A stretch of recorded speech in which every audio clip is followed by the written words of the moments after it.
ಬರ್ರಿ ಇವತ್ತು ಗರಿಗರಿಯಾಗಿ ಆರೋಗ್ಯಕರವಾದಂತ ಒಂದು ರಾಗಿ ರೊಟ್ಟಿ ಹೆಂಗ್ ಮಾಡೋದು ಅಂತ ತೋರಿಸ್ಕೊಡ್ತೀನಿ ನೋಡ್ರಿ. ಪುಷ್ಟಕ ನೀವು ಪೆನ್ಮನ ಅಂದ್ರೆ ಹೆಂಚನ ಬಿಸಿ ಮಾಡಿರ್ಕೊಡ್ದು. ಒಂದ್ ಅರ್ಧ ಸ್ಪೂನ್ ಅಷ್ಟು ಎಣ್ಣೆನ ಹಾಕ್ಬಿಟ್ಟು ಸೌರ್ಬಿಟ್ಟು ಎಣ್ಣೆನ ಮೊದ್ಲಕ ಹೆಂಚನ ಇದು ಸ್ಟವ್ನ ಅಂಟಿಸ್ದಿರಾನೆ ತೆಳ್ಳಗ ಹಿಂಗೆ ಚಪಾತಿಗಿಂತ ರೋಸ್ಟ್ ಮಂದವಾಗಿ ತಟ್ಕೊಬೇಕು. ನಿಮಗೆ ಎಷ್ಟು ತೆಳವಾಗಿ ತಟ್ಕೊಬೇಕು ಅನ್ಸದ ಅಷ್ಟು ತೆಳವಾಗಿ ಬರ್ತದೆ. ಇದನ್ನ ತಿರುವಾಗ್ತಾ ಒಂಚೂರು ನೀರು ಹಾಕ್ಕೊಂಡು ಅದು ಬೆಳ್ಳಗೆ ಆತಾ ಇರ್ತದೆ. ಅದು ನೀವು ಸ್ಟವ್ ಅಂಟಿಸಿದ್ಮೇಲೆ ಆಮೇಲೆ ಅದನ್ನ ನೀವೇನ್ ಮಾಡ್ಬೇಕಂತಂದ್ರೆ ನೀರ್ ಹಾಕ್ಕೊಂಡು ಒಂಚೂರು ಅದ್ರ ಮೇಲೆ ತುಪ್ಪನೋ ನೀವು ಎಣ್ಣೆನೋ ಏನ್ ಹಾಕ್ಕೊಂಡು ತಿನ್ನಕ್ ಇಷ್ಟ ಬೀಳ್ತಿರೋ ಅದನ್ನ ರೋಸ್ಟ್ ಹಾಕ್ಕೊಂಡು ನೋಡ್ರಿ ಎರಡೂ ಪಕ್ಕ ಬೇಯಿಸ್ಕೊಂಡ್ರೆ ಗರಿಗರಿಯಾದ ಒಂದು ಹಿತವಾಗಿರ್ತದೆ ಅಂತ ಹೇಳ್ಬೋದು. ನಿಜವಾಗಿ ಆರೋಗ್ಯಕ್ಕೆ ಒಳ್ಳೇದು.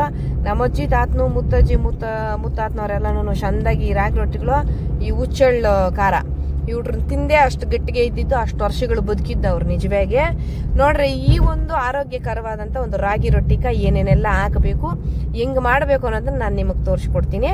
ನಿಮ್ಗೆ ಎಷ್ಟು ಪ್ರಮಾಣ ಬೇಕೋ ಅಷ್ಟು ಪ್ರಮಾಣಕ್ಕೆ ರಾಗಿ ಹಸಿಟ್ಟನ್ನ ಹಾಕ್ಯಬೇಕು. ರುಚಿಗೆ ತಕ್ಕಷ್ಟು ಉಪ್ಪು ಹಾಕ್ಯಬೇಕು. ನಿಮ್ಮ ಒಂದು ಕೈ ಅಳತೆ ಕಣ್ಣಳತೆ ಕೊದ್ದಿ ಈ ಉಪ್ಪು ಹಾಕ್ಕೊಂಡು ಚಿಕ್ಕದಾಗಿ ಕಟ್ ಮಾಡ್ಕೊಂಡಿರೋ ಈರುಳ್ಳಿನ ಹಾಕಬೇಕು. ನಾಟಿ ಈರುಳ್ಳಿಗಳು ಹಾಕಿದ್ರೆ ಇನ್ನ ಹಿತವಾಗಿರ್ತದೆ. ನಾಟಿ ಈರುಳ್ಳಿ ಇಲ್ಲ ಅಂತ ಪಕ್ಷದಾಗ ನೀವು ಪಾರಮ್ ಈರುಳ್ಳಿನೇ ಹಿಂಗ ಸಣ್ಣದಾಗಿ ಹೆಚ್ಚಿಬಿಟ್ಟು ಹಾಕ್ಕೊಬೇಕು.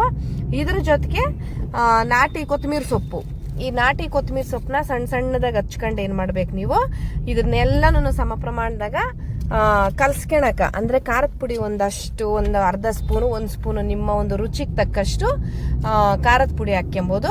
ಇದನ್ನ ಅಪ್ಪಷ್ಟೇ ಯಾಕೆ ಹಿಂಗೆ ಡ್ರೈ ಆಗಿ ಕಲ್ಸ್ಕೊಬೇಕು ಅಂತಂದ್ರೆ ಇದು ಎಲ್ಲಾನು ಈರುಳ್ಳಿ ಕೊತ್ತಂಬರಿ ಸೊಪ್ಪು ಈ ಉಪ್ಪು ಖಾರ ಎಲ್ಲಾನು ಡ್ರೈ ಆಗಿದ್ದವಾಗ ಚಂದಾಗಿ ಇದಾಗ್ತದೆ, ಮಿಕ್ಸ್ ಆಗ್ತದೆ ಅಂತ ಹೇಳ್ಬೋದು. ನೋಡ್ರಿ ಹಿಂಗೆ ಇದಾದ್ಮೇಲೆ ನೀವು ನೀರ್ ಇಟ್ಕೊಂಡು ಕಲ್ಸ್ಕೊಂಡ್ರೆ ಅದಿನ್ನ ಮೃದುವಾಗಿ ಮೆತ್ತಗ ಬರ್ತದೆ ಅಂತ ಹೇಳ್ಬೋದು. ನಿಜವಾಗಿ ಇದ್ರನ್ನ ಉಂಟೆ ಪ್ರಮಾಣದಾಗ ಚಪಾತಿ ಅಷ್ಟು ಗಟ್ಟಿಗೆನು ಕಲ್ಸ್ಕೊಂಡ್ ಕುಡ್ದು ಮೈದಾ ಹಿಟ್ಟು ಒಬ್ಬಟ್ಟಕ್ಕೆ ಮಾಡ್ತಿರಲ್ಲ ಅಷ್ಟು ಮೆತ್ತವಾಗೂ ಕಲ್ಸ್ಕೊಂಡ್ ಕುಡ್ದು ಇದ್ರನ್ನ ಏನ್ ಮಾಡ್ಬೇಕಂದ್ರೆ ಉಂಡೆಕ್ ಬರ್ಬೇಕು, ಕೈಕ ತಟ್ಟಕ್ ಉಂಡೆ ಅಷ್ಟಕ್ ಬರ್ಬೇಕು.